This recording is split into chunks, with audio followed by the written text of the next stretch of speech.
Rahul has been consistent for 3 weeks. He's eating better, moving daily, sleeping on schedule. Then Friday night arrives and his friends invite him out. Come on, just this once, they say. You've been so good, you deserve a break. Live a little. One night won't hurt. 3 hours later, he's eaten food he didn't want, stayed out later than planned, and broken the momentum he worked so hard to build. His friends weren't trying to hurt him. They love him, but they sabotaged him anyway. I'm Arjun, and I've got your raw daily fuel for today. Listen carefully. The people closest to you are shaping your choices more than you realize. Your social circle's habits become your habits through osmosis. Not because they force you, but because human beings are environmental creatures. We absorb the behaviors, standards, and defaults of the people we spend time with. Today, we're talking about why your friends are sabotaging your health goals, even though they don't mean to, and how to protect your progress without cutting people out of your life. Here's what most people don't understand. Your social circle's habits become your habits through osmosis. This isn't willpower weakness. This isn't your fault. This is biology. Humans are designed to mirror the behaviors of their tribe. It kept us alive for thousands of years, conform to the group's behaviors, stay safe within the tribe. In India, we have a saying, show me your friends and I'll show you your future. Your social environment is the strongest predictor of your behaviors, not your intentions, not your goals, not your motivation, your environment. If your friends eat fast food regularly, you'll eat fast food regularly. If your friends stay up late scrolling, you'll stay up late scrolling. If your friends skip workouts and make excuses, you'll find yourself doing the same. Not because you're weak, because you're human. Well-meaning friends often sabotage through food pushing and just this once pressure. This is the most dangerous sabotage because it comes wrapped in love. They're not trying to hurt you. They're expressing affection the way they know how, through food, through shared indulgence, through relaxing standards together. Just one drink won't hurt. You've been so disciplined, you deserve this. Don't be boring, live a little.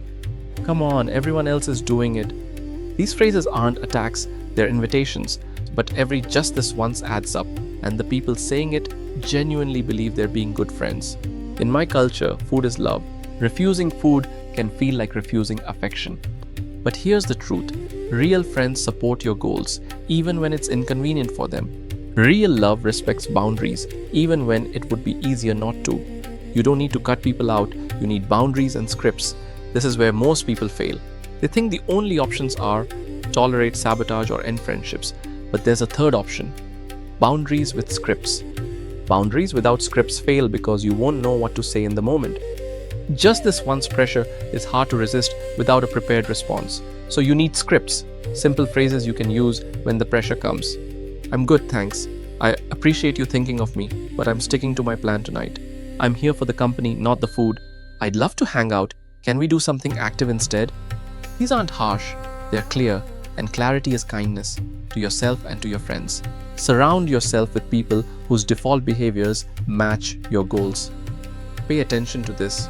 Your friends' default behaviors, what they do without thinking, without effort, without motivation, become your defaults over time. If your friend's default is ordering takeout, your default will drift toward takeout. If their default is sitting and watching TV, your default will drift toward sitting. If their default is complaining about health without changing it, your default will drift toward the same pattern. But if you spend time with people whose default is moving, cooking real food, going to bed on time, respecting their bodies, your defaults will shift to match. Not through force, through osmosis. Your environment shapes you more than your willpower ever will. Stop fighting your environment with willpower and start designing your environment to support your goals.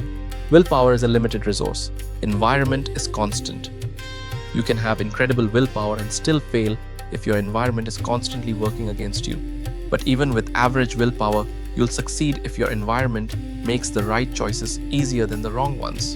In India, we understand that the river shapes the stone, not the other way around.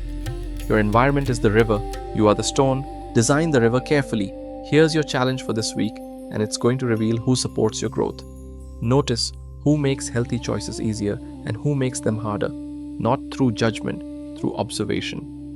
When you're with certain friends, do you eat better or worse? Sleep better or worse? Move more or less? Feel energized or drained? This isn't about blame, it's about awareness. Then for 1 week, spend more time with people whose defaults match your goals. Not forever. Just 1 week. Notice how much easier it becomes to make choices that serve you. You'll discover something powerful. You're not weak. Your environment was working against you. Change your environment and your choices change automatically. That's not willpower, that's wisdom.